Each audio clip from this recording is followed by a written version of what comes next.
지난 23일 브래드 갈링하우스는 트위터를 통해 SEC는 법적 관할권이 없을 때 암호화폐를 단속하는 경찰이 되겠다라고 선언함으로써 이 난장판을 만들었다라고까지 말을 하며 이 기관이 적절한 관할권 없이 규제를 시행하는 것은 개인 투자자들에게 해를 끼친다라고 덧붙이게 됩니다. 이러한 갠슬러에게 브래드 갈링하우스는 강한 실망감을 드러낸 것인데 구독과 좋아요, 알림 설정 부탁드립니다. 안녕하십니까. 암호화폐 정보를 전달해 드리는 닥터 비트맨입니다. 네, 화요일도 슬슬 마무리되고 있습니다. 어떻게 오늘 하루 잘 보내셨나요? 현재 암호화폐 시장이 전반적으로 약세의 모습을 보이고 있습니다. 이제 암호화폐 대장주인 비트코인도 호재 상실로 인해 한 달여 만에 29,000달러 선으로 넘어오게 되었는데요. 이 미국의 CNBC는 암호화폐 시장 우려 등을 전하면서 이날 비트코인 가격 약세 원인이 불분명하다라고 보도하게 되었습니다.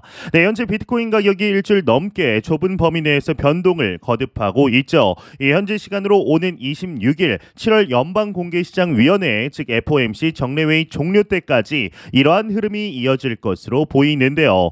이 미국 연준의 기준 금리 인상 중단이 가까워지고 있다라는 투자자들의 전망 속에 이번 주 연준을 비롯한 주요국의 기준 금리 결정을 모든 금융 종사자들이 주시하고 있는 중이죠.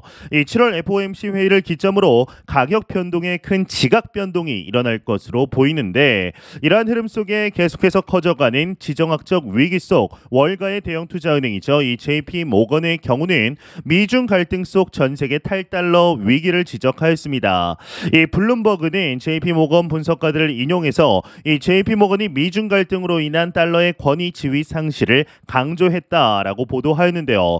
이 JP 모건 분석가들이 지적한 바는 미중 갈등으로 인한 신냉전 시대의 도약과 이로 인한 세계 기축통화 즉 달러의 부분적 권위 상실 부분입니다. 이 보고서는 미국과 중국의 긴장이 심화됨에 따라 무역과 금융 분야에서 세계는 분열화될 것이다라며 이로 인해 일어날 자명한 결과는 탈달러이다라고 서술하게 됩니다. 이 JP모건 분석가들이 추가로 달러의 세계 기축통화 상실을 주장한 또 다른 이유는 높은 가능성의 미국의 경제 위기입니다. 이 미국의 경제 위기에 따른 추가의 경기 부양이 미국 달러의 가치 상실을 가속화시킬 것이라는 지적인데요. 실제로 미국은 올해 5월 막대한 정부 부채에 따라 부채 한도 협상에 지속적으로 실패하며 디폴트 위기에 처한 바 있습니다. 이 상황 속에서 중국과 러시아를 필두로 한 브릭스 연합은 협력을 더욱 구축하며 지난달 금과 연동되는 브릭스 기축통화 설립 소식을 밝히게 되었는데 이 중국의 엄격한 자본 통제 완화와 경제 개혁이 달러의 지배력을 감소시킬 수 있다라는 것이겠죠. 하지만 이 JP모건은 달러가 끝내 세계 기축통화로서의 견위를 완전히 잃지는 않을 것이라고 추가 언급하게 되었습니다. 이처럼 신냉전 시대의 탈달러의 움직임이 그 어느 때보다 가속화되고 있는 현 상황 속에 비트코인의 가치는 지속적으로 재조명이 되고 있는데 이와 더불어 최근 리플의 승소에 따른 이제 추가적인 비트코인 현물 ETF 신청에 따라 미국 가상자산 규제 도입이 급물살을 탈 것이란 목소리도 높아지고 있습니다. 코인베이스의 최고 경영자 CEO인 브라이언 암스트롱은 지난 20일 미국 국회의원들과 만나서 가상자산 규제에 대한 의견을 나누게 됩니다. 암스트롱 CEO는 이 자리에서 리플과 미 증권거래위원회 SEC의 소송 전에서 SEC가 패소한다면 미국 의원들이 긴장하고 있다라고 표현한 것으로 알려졌는데 이 리플이 증권이 아니라는 미국의 법원의 판단은 가상자산에 대한 새로운 규제와 제도 마련이 시급하다라는 결론으로 이어집니다. 이 암스트롱 CEO는 법원의 판결과는 별개로 의원들이 제대로 된 입법을 추진해야 한다는 것이라고 판결의 의미를 짚게 되었는데요. 이 리플의 승소가 업계 안팎에 평가절하할 수 없는 낙관론을 퍼뜨리고 있다고 평가하기도 하였습니다. 이 가상자산 업계의 목소리에 더욱 힘이 실릴 것이란 의미겠죠. 이 암스트롱 CEO는 최근 블랙록, 피델리티 등 거대 기업에서 비트코인 현물 ETF 신청이 쇄도한 것 또한 무시할 수 없는 현상으로 꼽게 되었는데요. 이 글로벌 금융사들이 비트코인 현물 ETF에 관심을 보이는 것은 가상자산 시장이 지는 해가 아니다라는 방증이기 때문이죠. 현재 미국 상원과 하원은 디지털 자산 자금 세탁법, 디지털 자산 시장 구조법 등 여러 가지 가상자산 법안을 검토 중입니다.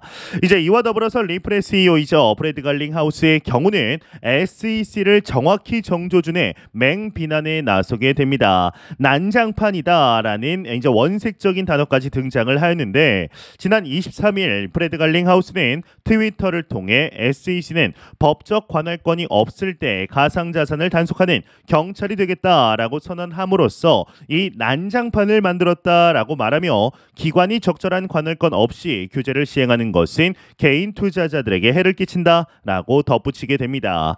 이 갈링하우스의 이러한 독설은 SEC가 최근에 법원 판결에 대해 불복하는 뉘앙스의 의견을 밝힌 것에 따른 반응으로 풀이되고 있는데 지난 13일 뉴욕 지방 법원은 리플의 증권 여부를 가리는 SEC와 리플의 소송에 대해서 리플랩스가 거래소에서 일반 투자자들에게 XRP를 판매한 것은 연방증권법에 위반하지 않았다라고 판결을 하였죠. 이제 이러한 판결에 대해서 SEC 의장인 게리 갠슬러는 강한 실망감을 드러냈는데요. 이 갠슬러는 지난 17일 내셔널 프레스 클럽에서 인공지능에 대한 강연을 하고 이후 질의응답 시간에 판결에 대한 질문을 받았습니다. 갠슬러는 이에 대해서 리플이 유가증권으로 분류되지 않는다라고 판단한 아날리사 토레스 판사의 판결에 실망했지만 여전히 해당 판결을 검토하고 그 의견을 평가하고 있다라고 밝히게 되었는데요. SEC의 변호사 역시 리플의 해당 부분은 잘못된 결정이며 이 법원의 결정에 따르지 않아야 한다라면서 이 투자자들에게 리플을 판매하는 것은 연방증권법에 위반된 것이다라고 주장을 하였습니다. 또한 SEC 직원은 추가 검토하기 위해 다양한 가능한 방법을 고려하고 있으며 SEC의 그러한 입장을 권고할 계획이다라고 덧붙이게 되었는데 이에 대해서 이제 리플의 최고 법률 책임자인 스튜어트 알데로티는 리플이 증권이 아니라고 설명하는 것은 지구가 평평하다라고 믿는 사람에게 세상이 둥글다라고 설명하는 것과 같다라고 말을 하게 됩니다. 즉 한국말로 따지면 소기의 경이끼다 이런 얘기겠죠. 이제 현재 시간이 지날수록 리플의 승소에 대해서 재조명이 되며 혹시나 SEC가 항소하더라도 판결이 뒤집힐 일은 없다라는 쪽으로 무게가 기울고 있습니다. 과연 리플사는 앞으로 어떠한 모습을 보여주게 될지 SEC는 어떻게 대응하게 될지 많은 소식들이 나오는 만큼 추가 소식 나오는 대로 바로 알려드리도록 하겠습니다. 안 보고 가면 섭섭하겠죠. 마지막 크립토 공포 탐욕 지수입니다. 이제 전날 대비 5포인트 하락하며 중립 단계를 나타내고 있습니다. 이 지수 0이면 공포, 100이면 낙관을 의미하게 되는데요. 네, 2023년 크립토 마켓을 기대하면서 2024년 4에서 5월경으로 예정된 비트코인 반감기를 대비할 수 있는 시나리오를 한번 준비해봤습니다. 이제 여기서의 시나리오는 최악의 시나리오입니다. 최악의 시나리오를 마주하면 가장 잘 대비된 미래를 우리는 맞이할 수가 있습니다. 우선 가장 가까운 반감기였던 이 2020년 상반기를 전후해서 살펴보도록 하겠습니다. 2019년 8월부터 2020년 5월까지 1년간의 코인 가격을 보면 등락이 있기는 하지만 그렇다고 뚜렷한 추세를 보이지 않는 것을 확인할 수가 있는데요. 만약 비트코인 반감기를 앞두고 명확한 흐름이 존재했다라면 비트코인 가격은 2021년 하반기에 훨씬 얄팍하게 상승을 했을 것입니다. 여기서 우리는 비트코인이 일정한 특성을 가지고 가격을 만들어간다라는 것을 알 수가 있는데 비트코인 역시 자산이기 때문에 캐릭터가 분명히 있습니다. 과거에는 미국 테크주와 그 흐름을 같이 했고 그 해 이슈마다 페어되는 자산이 달랐습니다. 하지만 지금의 비트코인은 철저히 자체 이슈를 가지고 움직이고 있는데요. 이 비트코인 ETF 등 비트코인 생태계가 만들어낸 가격 이슈는 가격을 움직이면서 1월 초 2만 달러도 안 되던 비트코인이 3만 달러대에서 현재 움직이고 있습니다.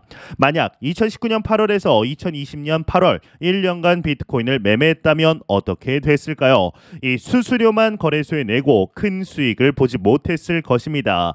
1년 내내 3,700만 원 아래에서 등락을 반복했기 때문인데 여기서 우리는 반감기 전후로는 절대 매도할 타이밍이 아니라는 것을 알 수 있습니다.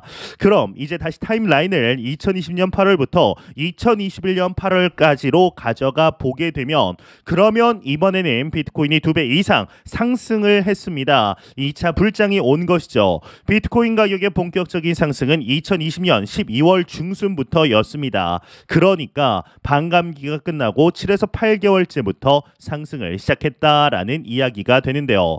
이 비트코인이라는 자산은 불장이 오기 전까지는 철저히 철저히 사 모아야 하는 자산이라는 사실을 여기서 깨달을 수가 있습니다. 비트코인을 자꾸 시즌이 아닌데 매수 매도하려고 하니까 잃는 것이죠. 지금은 그런 점에서 비트코인을 매수해야 할 때이지 매도를 고민할 때가 아닙니다. 오히려 비트코인 반감기 이후 7에서 8개월은 지나야 본격적인 상승이 시작됩니다. 그것도 시작입니다. 그렇다면 비트코인 매도 시점을 한번 생각해 보겠습니다. 이제 많은 사람들이 2025년에 비트코인 불장이 올 것이라고 말하는 이유가 있습니다. 이 플랜 B가 말하는 스톡 투 플로우 모델도 그냥 나온 것이 아니죠. 이 반감기와 수요, 공급에 따른 가격의 흐름으로 다음 반감기 이후 최고점은 20에서 30만 불 수준 이상이 될 것입니다.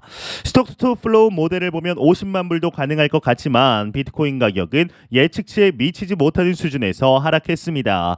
이런 관점에서 보수적으로 잡았을 때의 비트코인의 다음 고점이 20만에서 30만 달러입니다. 그때쯤 매도를 하는 것이죠. 이 비트코인 투자 참기가 참 어렵습니다. 계속 마이너스였다 보니 피해 의식이 생겨서 10% 수익만 나도 얼른 팔아버리고 싶은 게 인지상정입니다. 하지만 그걸 참고 불장이 오는 것을 기다리면 4년마다 한 번 찾아오는 불장이 또 옵니다. 그걸 기다려서 매도한 사람은 엑시트를 하는 것이고 못 기다린 사람은 또 물려서 4년을 보내야 할 것인데요.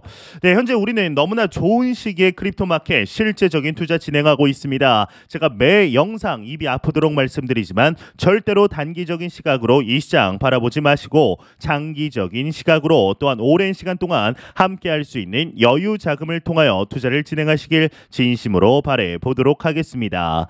네, 제가 준비해온 소식은 여기까지입니다. 영상 도움이 되셨다면 구독과 좋아요 그리고 광고 한 편만 처음부터 끝까지 시청 부탁드립니다. 이 채널은 오직 광고 수익으로 운영이 되게 됩니다.